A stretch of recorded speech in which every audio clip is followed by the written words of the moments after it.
Hello students, welcome to EMC2 classes. My name is Dr. Shikhar Srivastava. I am currently pursuing MBBS from Government Medical College and मैं यहाँ पे biology faculty हूँ, biology में ही सिखाता हूँ यहाँ पे, ठीक है।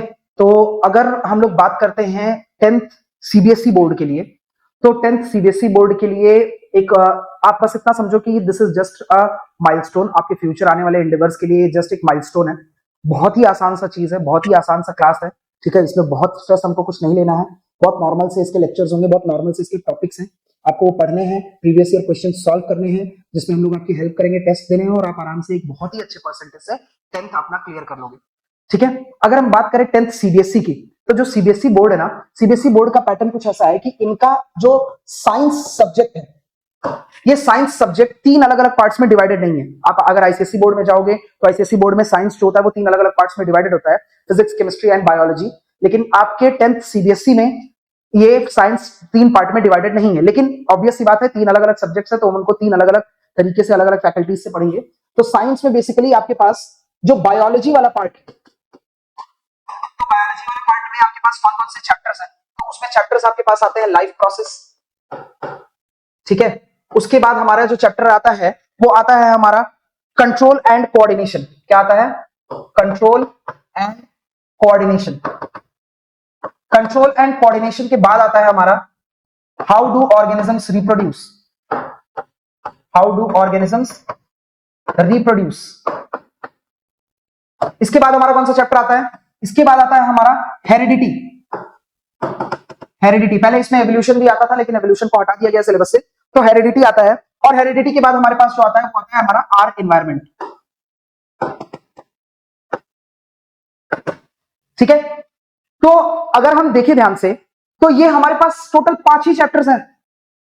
तो अगर आप सिलेबस देखोगे ना तो बहुत ही इजी सिलेबस है 10th CBSE का, ठीक है। तो जो हमारा अप्रोच रहने वाला है, जो EMC2 क्लासेस का अप्रोच है, जो मेरा अप्रोच है, जो जिस तरीके से मैं आपको पढ़ाऊंगा वो कैसे पढ़ाऊंगा, पहले हम थोड़ा सा एक समरी लेते हैं। तो अगर तुम लाइफ प्रोसेस देखोगे ना तो लाइफ प्रोसेस ना, इसमें क्या हम पढ़ते हैं, लिविंग और नॉन लिविंग ऑर्गेनिजम्स के बारे में पढ़ते हैं, ठीक है। फिर न्यूट्रिशन के बारे में पढ़ते हैं कि न्यूट्रिशन कैसा होता है। 2 टाइप के न्यूट्रिशन होते हैं, आपको पता है, ऑटोट्रॉपिक न्यूट्रिशन होता है और हेटरोट्रॉपिक न्यूट्रिशन होता है। ऑटोट्रॉपिक न्यूट्रिशन में हम प्लांट के फोटोसिंथेसिस के प्रोसेस के बारे में डिस्कस करते हैं, उन स्ट्रक्चर्स के बारे में डिस्कस करते हैं that are responsible for photosynthesis in plants, ठीक है। उसके बाद फिर इस प्रोसेस, लाइफ प्रोसेस में फिर हम ह्यूमन के न्यूट्रिशन, मतलब बेसिकली ह्यूमन के डाइजेस्टिव सिस्टम के बारे में पढ़ते हैं। फिर हम ह्यूमन के रेस्पिरेटरी सिस्टम के बारे में पढ़ते हैं, ठीक है। ह्यूमन के सर्कुलेटरी सिस्टम के बारे में पढ़ते हैं। सेम टाइम पे हम प्लांट के रेस्पिरेटरी, प्लांट के सर्कुलेटरी सिस्टम के बारे में पढ़ते हैं, जाइलम और फ्लोएम से जो ट्रांसपोर्ट होता है वाटर्स का, मिनरल्स का, फूड का, उसके बारे में पढ़ते हैं। फिर एक्सक्रीशन के बारे में पढ़ते हैं, human as well as plants में कैसे एक्सक्रीशन होता है, और फिर जाकर के हमारा पूरा लाइफ प्रोसेस कंप्लीट होता है। तो इसमें मेरा अप्रोच कैसा रहता है, कैसे आपको मैं पढ़ाऊंगा, जिससे आप मेरे जो मैं आपको अपने रिजल्ट्स के बारे में बताऊं, तो मैंने ICSE प्लस CBSE दोनों में जो बच्चे थे उनको, मतलब जिनको मैंने प्रीवियसली पढ़ाया है, उन सबके हमेशा 90 प्लस मिनिमम जो मार्क्स 85, 90 प्लस, 95 प्लस, कितने 5 से 6 बच्चों के मैंने एक एक बैच में 99 प्लस मार्क्स, 99 मार्क्स दिए हैं, ठीक है। तो अगर आप मेरे ऊपर ट्रस्ट करोगे तो बहुत ही इजी सा प्रोसेस रहता है मेरा सबसे जो प्रोसेस मेरा रहता है, जो EMC2 क्लासेस का प्रोसेस है, वो क्या है कि आपको पहले चैप्टर प्रॉपर एक्सप्लेन किया जाएगा, हैंड रिटन नोट्स, ठीक है। फिर आपको डायग्राम्स कैसे बनाने हैं, डायग्राम बेस्ड क्वेश्चंस कैसे आते हैं, डायग्राम बेस्ड क्वेश्चंस कैसे प्रैक्टिस करने हैं हमको, वो सिखाऊंगा मैं। फिर ड्यूरिंग लेक्चर जब मैं पढ़ा रहा हूं तो उस थियरी टॉपिक में से किस पर्टिकुलर पार्ट से कहां से क्वेश्चंस आते हैं, किस टाइप का क्वेश्चन आता है, मैं वहीं पे मार्क कराता हूं, ठीक है। उस टाइप के क्वेश्चंस मैं तुरंत के तुरंत सॉल्व कराता हूं प्रीवियस ईयर ओपन करके। जैसे लाइफ प्रोसेस से एक जो बहुत प्रोमिनेंट क्वेश्चन पूछता है वो है सैलिवरी अमाइलेज के ऊपर, डाइजेशन कैसे होता है बकल कैविटी में, ठीक है। फिर HCl के फंक्शन के ऊपर, HCl के 2 मेन फंक्शन है, पेप्सिनोजन को पेप्सिन में कन्वर्ट करना और आपके जो भी फूड है उनमें क्या करना, बैक्टीरिया को किल करना, पैथोजेंस को किल करना। तो ये जो ये दो क्वेश्चन बहुत फिक्स आते हैं लाइफ प्रोसेस से, ठीक है। फिर रेस्पिरेशन का पूरा पाथवे, ग्लाइकोलिसिस का पाथवे, ठीक है। फिर एरोबिक रेस्पिरेशन, एनारोबिक रेस्पिरेशन का पाथवे। तो ये सारी जो चीजें हैं बच्चों, ये जब ड्यूरिंग लेक्चर जब हम थियरी पढ़ रहे होंगे तो मैं वहीं पे आपको नोट्स में मार्क कराऊंगा, उस पे क्वेश्चंस तुरंत कराऊंगा। सेक्शन बी में किस तरीके के क्वेश्चंस आते हैं, कौन से डायग्राम्स इंपॉर्टेंट है, उनकी लेबलिंग कैसी है, ठीक है, कैसे वो डायग्राम इजी तरीके से बनाना है, समझना है। फिर आंसर सब्जेक्टिव लिखने कैसे, देखो सबसे इंपॉर्टेंट क्या होता है ना, जो मैंने आज तक एक्सपीरियंस किया है बच्चों के साथ, सबसे बड़ी प्रॉब्लम क्या होती है कि बच्चों को पढ़ने तो बहुत आता है, बहुत सारे ऐसे बच्चे होंगे जिनको पूरा का पूरा टॉपिक रटा हुआ होगा, पूरा का पूरा टॉपिक वो ऐसे एक्सप्लेन करेंगे जितना अच्छे से हम नहीं एक्सप्लेन कर सकते, लेकिन उनको सब्जेक्टिव आंसर्स लिखने नहीं आते हैं। तो मैं आपको ट्रेन करूंगा टेस्ट के थ्रू कि आप अपने सब्जेक्टिव आंसर लिखोगे कैसे। फिर हमारा सबसे जो बेनिफिशियल पॉइंट है और जो सबसे यूनिक पॉइंट है वो क्या है कि हम हर एक इंडिविजुअल का आंसर शीट उसके साथ डिस्कस करते हैं।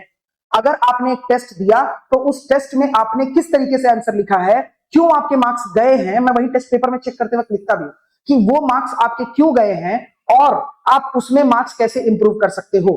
क्या आपके लिखने में दिक्कत था आंसर, या आपको कंटेंट ही नहीं पता था। देखो कंटेंट नहीं पता है तो वो तो एक अलग बात है कि आपको वहां पे पढ़ना पड़ेगा फिर से जाकर के, लेकिन अगर आपको कंटेंट पता है लेकिन आपने लिखा सही से नहीं है तो वहां मैं आपको ट्रेन करूंगा, मैं आपको गाइड करूंगा कि कैसे आप हाईएस्ट मार्क्स स्कोर कर सकते हो। ठीक है, तो ये हमारा अप्रोच रहेगा। फिर जो हमारा नेक्स्ट टॉपिक है वो है control and coordination. Control and coordination बेटा हमारा हार्मोन्स के थ्रू होता है। तो प्लांट में भी बहुत सारे हार्मोन्स है, ऑक्सिन्स है, जिब्रेलिन्स है, इथाइलिन है, ठीक है, एब्सिसिक एसिड है, ठीक है, साइटोकाइनिन्स है। तो ये सारे प्लांट के हार्मोन्स के बारे में हम पढ़ेंगे, प्लांट के मूवमेंट्स के बारे में हम पढ़ेंगे, कीमोट्रोपिज्म है, ठीक है, फोटोट्रोपिज्म है, थिग्मोट्रोपिज्म है, नास्टिक मूवमेंट्स हैं, इन सब के बारे में पढ़ेंगे यहाँ पे। फिर ह्यूमंस में कौन से हार्मोन्स सिक्रीट होते हैं, किन ग्लैंड से सिक्रीट होते हैं, उन हार्मोन्स का फंक्शन कैसा है बॉडी के अंदर, ये सब पढ़ेंगे। इस पे डायग्राम बेस्ड क्वेश्चंस करेंगे। बोर्ड में जहां से पिक्यूलियर कुछ कुछ पॉइंट्स से क्वेश्चंस आते हैं जो बच्चे भूलते हैं उन पे टारगेट करेंगे। सब्जेक्टिव क्वेश्चंस कैसे लिखने हैं वो टारगेट करेंगे और अच्छे से ये पूरा चैप्टर तैयार करेंगे। हाउ डू ऑर्गेनिजम्स रिप्रोड्यूस में आपको प्लांट और ह्यूमन के रिप्रोडक्शन के बारे में पढ़ना है। ठीक है, प्लांट में रिप्रोडक्शन कैसे होता है, पॉलन ग्रेन्स कैसे बनते हैं, फीमेल का रिप्रोडक्टिव सिस्टम प्लांट में कैसा दिखता है, फर्टिलाइजेशन कैसे होता है, पॉलिनेशन क्या होता है। ठीक है, फिर मेल में मेल रिप्रोडक्टिव सिस्टम कैसा है, फीमेल रिप्रोडक्टिव सिस्टम क्या है, फर्टिलाइजेशन क्या होता है, ये पूरा हम समझेंगे। ठीक है, उसके बाद आती है हेरिडिटी। अब देखो हेरिडिटी में क्या है, हेरिडिटी में ना बच्चों को बहुत ज्यादा डाउट होता है और बहुत ज्यादा प्रॉब्लम होता है, और मैं हेरिडिटी ऐसे पढ़ाता हूं कि तुमको एक डाउट नहीं आएगा। ठीक है, तो हेरिडिटी का बहुत ही आसान तरीका है। हेरिडिटी में आपको मैं पूरा चार्ट्स वगैरह प्रॉपर बना करके सिखाऊंगा कैसे वो चार्ट्स बनाते हैं, किस टाइप का क्वेश्चन आएगा तो आपका अप्रोच कैसा रहेगा। ठीक है, उस क्वेश्चन को लिखोगे कैसे, जैसे बहुत सारे बच्चे मोनोहाइब्रिड के क्रॉस के जब क्वेश्चन आते हैं तो उसमें ना वो कुछ भी लिख देते हैं, सिर्फ पनेट स्क्वायर बना के चले आएंगे, रेशियो लिख देंगे। ऐसा नहीं होता है। जब कभी भी आपसे सब्जेक्टिव क्वेश्चन पूछा जाएगा आपके मोनोहाइब्रिड क्रॉस के ऊपर, तो आप हमेशा उसको प्रॉपरली डिनोट करोगे, प्रॉपर जो एक मेथड है उसी से लिखोगे, तभी आपको फुल मार्क्स मिलेंगे। तो ये सारी चीजें मैं आपको सिखाऊंगा। ठीक है, मोनोहाइब्रिड क्रॉस पढ़ेंगे, डाइहाइब्रिड क्रॉस पढ़ेंगे, उनका रेशियो निकालने का ट्रिक बताऊंगा मैं आपको। ठीक है, वो सारी चीजें आपके मैं हेरिडिटी में बताऊंगा।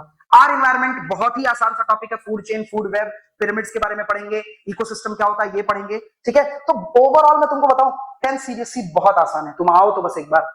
10 सीबीएसई बहुत ही आसान है और इसमें जो भी कंटेंट है सब अच्छे लेवल के कंटेंट है। बहुत सारी ऐसी चीजें हैं जो नीट की हैं और तुम यहीं पे सीख जाओगे अगर तुम नीट वगैरह भी फोकस कर रहे हो तो।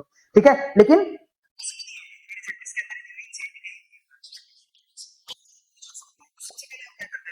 हम टॉपिक को सिखाते हैं thoroughly।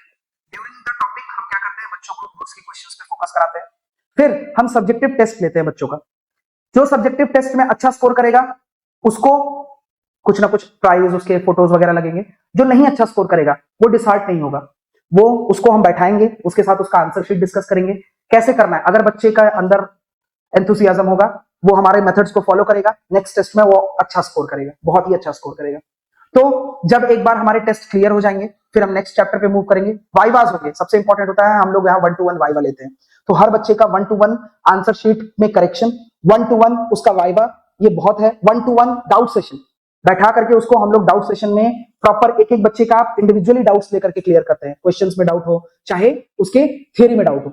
तो जब ये सारा प्रोसेस कंप्लीट होता है तब हम जाकर के नेक्स्ट चैप्टर पे मूव करते हैं। तो ऐसे ऐसे करके 5 ही चैप्टर्स हैं, लेकिन इन 5 चैप्टर्स में हम आपको इतना ट्रेन कर देंगे कि आपका जब प्रीलिम्स आएगा तो आप सबके आउट ऑफ 100 आप 90 से ऊपर ही स्कोर करोगे। ठीक है, तो ये हमारा अप्रोच रहेगा। तो आप 10th सीबीएसई के स्टूडेंट हो, आप बिल्कुल भी टेंशन मत लो, ज्वाइन करो EMC2 क्लासेस। मैं आपको बता रहा हूं, मैं आपके 90+ स्कोर आराम से दिलाऊंगा। और अगर आप एक बहुत ही अच्छे एंथुसियास्टिक स्टूडेंट हो, आपके मैं 98-99 मार्क्स दिलाऊंगा, इतने कि आपके पेरेंट्स खुश हो जाएंगे, आप खुद खुश हो जाओगे। ठीक है, तो इसलिए आप एकदम टेंशन मत लो, आप 10th सीबीएसई में हो, सारा टेंशन हमारे ऊपर छोड़ दो और just join EMC2 classes. Okay, thank you.